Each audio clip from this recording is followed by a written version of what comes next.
अभी जो आवाज़ आप सुन रहे थे ये थी दिल की आवाज़, एक हार्ट पेशेंट की दिल की आवाज़। एक ऐसा पेशेंट जो 10 सालों से हाइपरटेंशन की गोलियों पे है, 20 सालों से डायबिटीज़ की दवाइयों पे है और कुछ समय से इंसुलिन पे। ऐसे पेशेंट की हार्ट की आवाज़, heart sound, you can call it abnormal heart sound.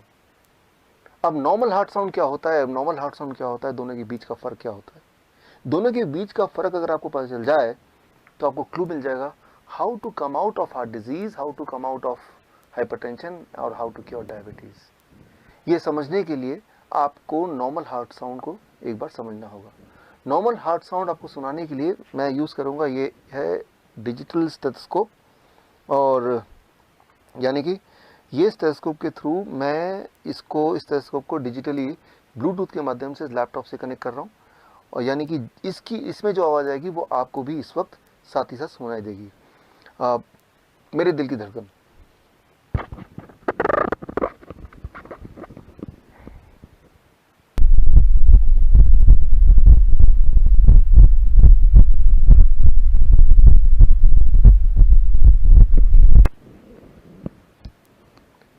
अभी जो आपने आवाज़ सुनी ये है नॉर्मल हार्ट साउंड।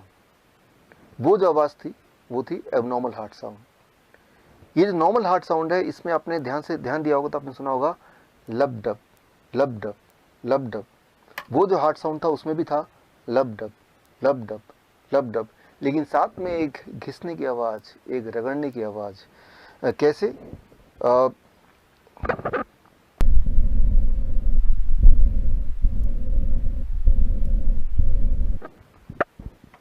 ये जो आपने आवाज़ सुनी रगड़ने की, घिसने की, वो जो आवाज़ है, वो आवाज़ अगर आप एलिमिनेट कर पाएँ, उसको अगर आप एडिट कर पाएँ तो हार्ट डिजीज़ ख़त्म हो सकता है, हाई ब्लड प्रेशर ख़त्म हो सकता है, डायबिटीज़ से छुटकारा पा सकते हैं। लेकिन ये कैसे करें, उसको समझने के लिए आपको एक सवाल का जवाब अंडरस्टैंड करना होगा। सवाल ये लब डब की आवाज़ आती कैसे है, ये आती कहाँ से है?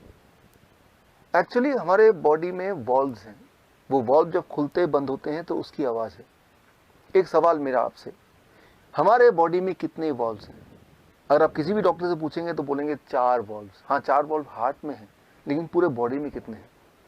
ए 4 valves, B less than 100 valves, C less than 200 valves, D more than 250 valves. The right answer is, आपको जान के हैरानी होगी कि हमारे पूरे बॉडी में करीब 250 से भी ज़्यादा वॉल्व्स हैं, including the 4 valves in the heart. और वो सारे वॉल्व्स बिखरे हुए हैं, अलग जगह फिट हैं हमारे ब्लड वेसल्स में। हमारे ब्लड वेसल पाइप की तरह हैं, कुछ हैं जो बहुत बड़े अबाउट 2 सेंटीमीटर, कुछ है जो बहुत ही छोटे। लेकिन सारे ब्लड वेसल को एक के बाद एक लगा दें तो करीब 1 लाख किलोमीटर, यानी कि पृथ्वी का 2.5 चक्कर के बराबर। और उन ब्लड वेसल के बीच में अलग अलग जगह पे फिट हैं वॉल्व्स। वो वॉल्व्स की मैकेनिज्म अगर आप अंडरस्टैंड कर लें तो बात सामने थोड़ी क्लियर हो जाएगी। उसको अंडरस्टैंड करने के लिए आप मेरे इस एक्सपेरिमेंट पे गौर कीजिए। एक छोटा सा एक्सपेरिमेंट मैं आपको करके दिखाता हूँ, so that you understand what is valve and you understand the solution, how you can get cured of hypertension, of diabetes, of heart disease within few days.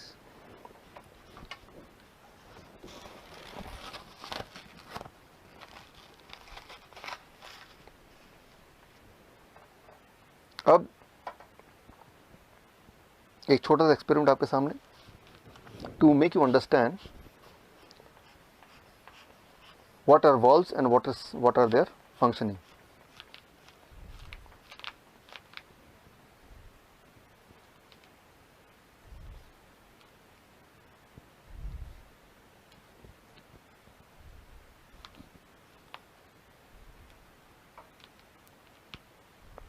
अब आप ध्यान से देखेंगे तो आप देखेंगे यहाँ पे ये है ब्लड वेसल, और इसी तरह से पूरे बॉडी में ब्लड वेसल फैले हुए हैं। अब मैं अपने एक फिंगर से ब्लड वेसल के यहाँ पे मैं इसको अगर मैं ज़ोर से दबाऊं तो ये ब्लड वेसल्स के ब्लड के फ्लो को मैं रोक रहा हूँ, और जो ब्लड इसमें भरा हुआ है उसको मैं अपने थंब से पुश कर रहा हूँ। मैंने इसको पुश कर दिया अब पुश करने के बाद अगर मैं थंब हटा लेता हूँ तो ये ब्लड वापस नहीं आया। ये ब्लड वापस क्यों नहीं आया? क्योंकि यहाँ पे एक वॉल्व है, वो वॉल्व रोक रहा है ब्लड को वापस आने से। इसका मतलब वो वॉल्व अपना काम ठीक से कर रहा है। सो अब मैंने यहाँ से ये हटा दिया। अब धीरे धीरे ब्लड यहाँ से दोबारा, आप देखेंगे दोबारा से ये फ्लो होने लगा। This is called a normal functioning of valve. लेकिन कुछ पेशेंट्स में, कुछ केसेस में वॉल्व अपना काम ठीक से नहीं करती, यानी कि वॉल्व ब्लड को अपोजिट डायरेक्शन में फ्लो करने से रोक नहीं पाती ठीक से, जिसे कहते हैं वॉल्व रीगर्जिटेशन।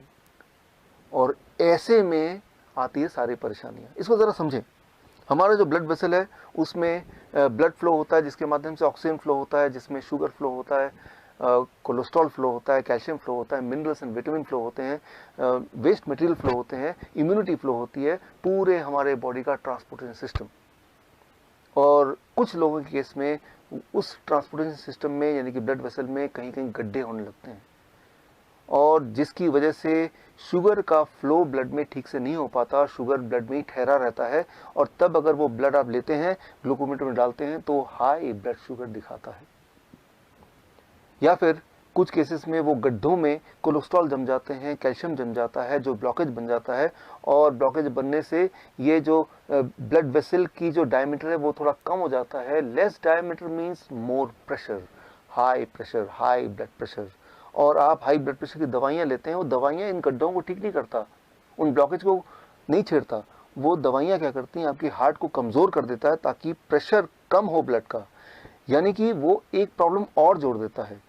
वो ब्लॉकेज को तो ठीक करता ही नहीं है, ऊपर से आपके हार्ट को कमज़ोर कर देता है। सिमिलरली ब्लड शुगर की जो दवाइयाँ आप लेते हैं, वो क्या करता है, शुगर को ब्लड से निकाल के कहीं और छुपा देता है, हार्ट में छुपा देता है, किडनी में डाल देता है, आंखों के पीछे छुपा देता है। और जहाँ भी वो छुपाता है वो वाला ऑर्गन धीरे धीरे सड़ने लगता है। इसीलिए वो पेशेंट जो हाई ब्लड शुगर के पेशेंट है, जो डायबिटीज़ की गोलियाँ कई कई साल तक लेते हैं, वो अंधे हो जाते हैं, उनका हार्ट काम करना बंद कर देता है, उनका किडनी फेल होने लगता है, उनके एम्पुटेशन होना मजबूरी हो जाती है, क्योंकि वो पार्ट सड़ जाता है, सड़ने लगता है। यूँ मानो कि आपका घर है और आप झाड़ू लगा रहे हैं, और जो कचरा है वो डस्टबिन में ना डाल के, उसको बाहर ना फेंक के, आपने उसको बेड के नीचे छुपा दिया, आपने उसको अलमीरा के अंदर छुपा दिया।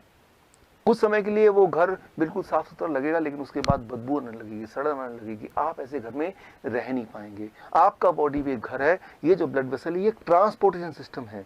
और कुछ लोगों के केस में उस ट्रांसपोर्टेशन सिस्टम के बीच में कई कई जगह पे गड्ढे गड्ढे गड्ढे गड्ढे होने लगते हैं, जैसे हमारे पूरे देश में सड़कों पर गड्ढे हैं।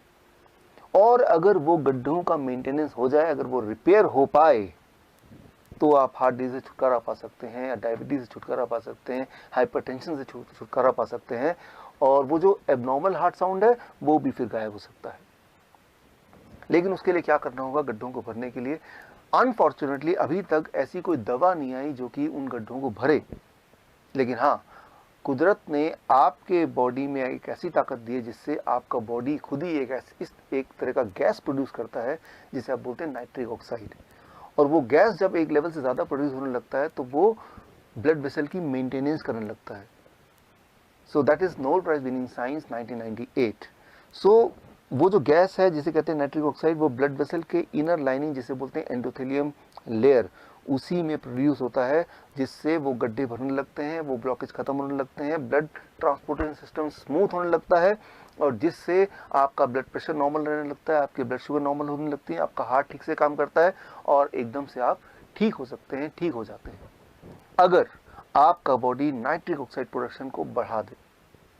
अब सवाल यह है कि हम क्या करें कि हमारी बॉडी का नाइट्रिक ऑक्साइड प्रोडक्शन बढ़ जाए। उसके लिए I have to refer the China study, the biggest ever study of human nutrition disease. Human nutrition disease के बीच का जो कनेक्शन है, उसका सबसे बड़ा जो स्टडी है, जिसे बोलते हैं चाइना स्टडी, जो 2005 में रिलीज हुई थी। उस स्टडी के अनुसार कोई भी इंसान अगर whole plant food in its natural state में अगर खाने लगे, तो कुछ एक दिनों में ये जो लाइफस्टाइल डिजीज है उससे वो आज़ादी पा सकता है। लेकिन इसको मैं आपको समझाता हूँ 3 सिंपल स्टेप में, how to implement the China study recommendation in your life in 3 steps, so that you can be free of lifestyle disease including hypertension, including diabetes, including heart disease within few days. Those 3 steps are, as you can see on the screen. Step 1, 12 बजे तक जो भी कुछ आप खाएं वो हो सिर्फ और सिर्फ फल, फ्रूट्स, फ्रूट्स एंड फ्रूट्स। कोई भी 3-4 तरह के फल, वो मीठा हो, खट्टा हो, कैसा ही फल, वो केला हो सकता है, आम हो सकता है, चीकू हो सकता है, अमरूद हो सकता है, जो भी फल आपको पसंद हो, 3 से 4 तरह का फल जो अवेलेबल हो लें और वो एज ए ब्रेकफास्ट खाएं। कितनी quantity? It depends on your body weight. Let's say my body weight is 70 kg, into 10, 700 grams or more of 4 kind of fruits, 3 to 4 kinds of fruits of your choice। एक बार में खाएं, 2 बार में खाएं, 4 बार में खाएं, 12 बजे तक आपको खाना है सिर्फ और सिर्फ फल, फल और फल। जितना ज़्यादा खाएंगे उतना अच्छा रहेगा, राइट। नो रोटी, नो चपाती, नो चाय, नो ब्रेड, नो बिस्किट, सिर्फ और सिर्फ फल, फल और फल, भरपूर खाना है। अब लंच, जब भी आप लंच में बैठें 2 प्लेट लेके बैठें, प्लेट 1 एंड प्लेट 2। प्लेट 1 में 4 तरह के ऐसे वेजिटेबल जो आप कच्चा खा सकते हैं, खा सकें, जैसे टमाटर, मूली, गाजर, ककड़ी, सो ये इस तरह के, या खीरा, इस तरह के सब्जियां आप लें, 4 जो कच्चा खा सकें, और जो कच्चा नहीं खा पा रहे हैं क्योंकि उनके दांत कमज़ोर हैं तो वो थोड़ा स्टीम कर सकते हैं। कच्चा ज़्यादा फायदेमंद है, लेकिन अगर नहीं खा पा रहे हैं किसी वजह से तो थोड़ा स्टीम कर सकते हैं। 3 से 4 तरह की ऐसी सब्जी जो कच्चा खा सकें या स्टीम करके खा सकें वो लें। और कितना खाना है, it depends on your body weight. That is my body weight is 70 kg into 5, that is 350 grams और मोर, या फिर उससे ज़्यादा, 3 to 4 kind of vegetable। This becomes your plate 1। पहले आपको प्लेट 1 इतना खाना है, और इतना खाने के बाद अब प्लेट 2। प्लेट 2 में आपके घर का बना हुआ रोटी, सब्जी, दाल, चावल, vegetarian food with less oil and less salt. कितना खाना है, जितने में आपका पेट भर जाए। आपको लग रहा होगा कि इतना सारा प्लेट 1 यानी कि रॉ वेजिटेबल खाने के बाद क्या मैं प्लेट 2 खा पाऊंगा? पहले 2-3 दिन में शायद नहीं खा पाएंगे, लेकिन उसके बाद आप नोटिस करेंगे कि जितना ज़्यादा प्लेट 1 खाएंगे उतना आपका एपिटाइट बढ़ेगा, उतना आपका हंगर बढ़ेगा, उतना ज़्यादा आप प्लेट 2 भी खा पाएंगे। यानी कि आपकी जो बॉडी की मेटाबॉलिज्म है वो रेट बढ़ जाएगी, आपके जो खाने की कैपेसिटी वो बढ़ जाएगी, और आपका जो एनर्जी लेवल है वो भी बढ़ जाएगा। सो मैं आपको कोई चीज़ मिस नहीं करने बोल रहा हूँ, मैं सिर्फ ये बोल रहा हूँ कि आपके एक्चुअल लंच से पहले प्लेट 1 यानी कि रॉ वेजिटेबल, वो भी एक पर्टिकुलर मात्रा या उससे ज़्यादा, अकॉर्डिंग टू द फॉर्मूला, जैसे मैंने बताया, आपका बॉडी वेट इंटू 5। ये है आपका लंच। डिनर का सिर्फ 2 रूल हैं। पहला रूल कि डिनर हमेशा 7 बजे से पहले फिनिश करने की कोशिश कीजिए, और दूसरा रूल, डिनर में भी आपको वही करना है जो मैंने आपको लंच में बताया, वो है plate 1 end plate 2। Plate 1, 3 to 4 kind of vegetable in raw form, about your body weight into 5, that many grams, and then you can eat vegetarian meal with less salt and less oil as much as you want, right? So ये तीनों step, breakfast, lunch and dinner, right?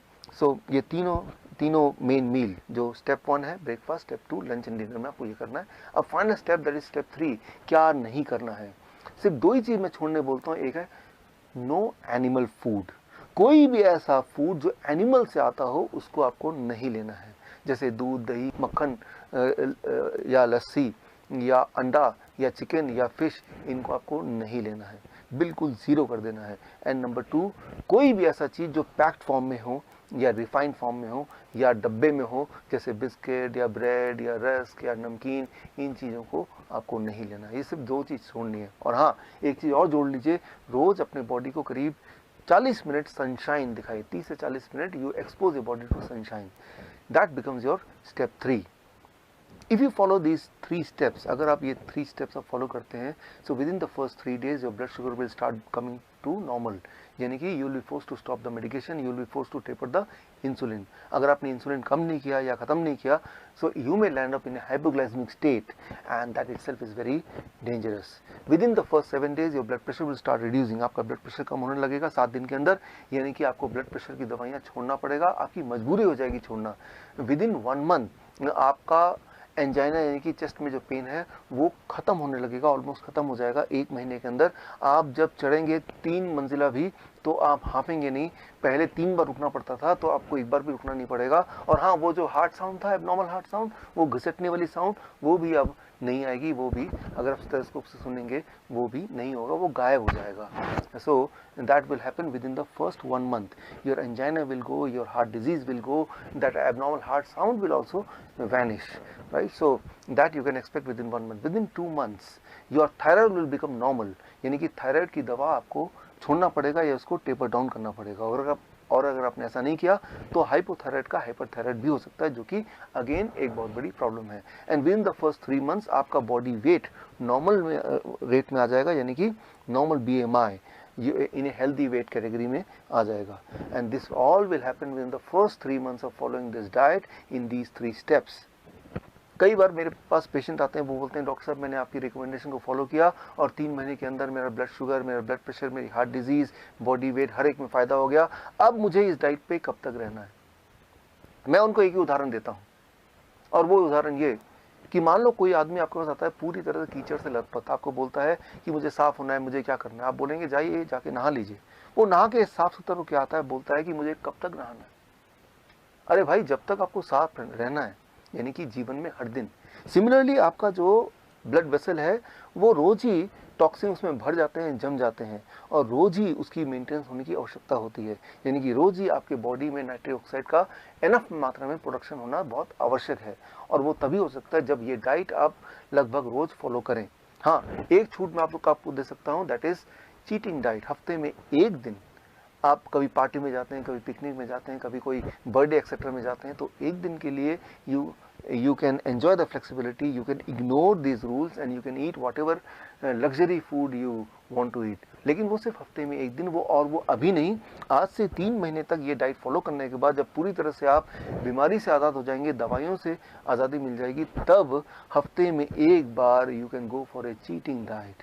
यानी कि मैं ये बोलना चाह रहा हूँ कि you are enjoying the social celebration also and you are enjoying the good health also। ये डाइट अगर आप फॉलो करेंगे तो आप बीमार पड़ नहीं सकते, और जो बीमार हैं वो बीमार रह नहीं सकते। This is doctor Biswaroop Roy Chowdhury. All the best. जय हिंद। Thank you.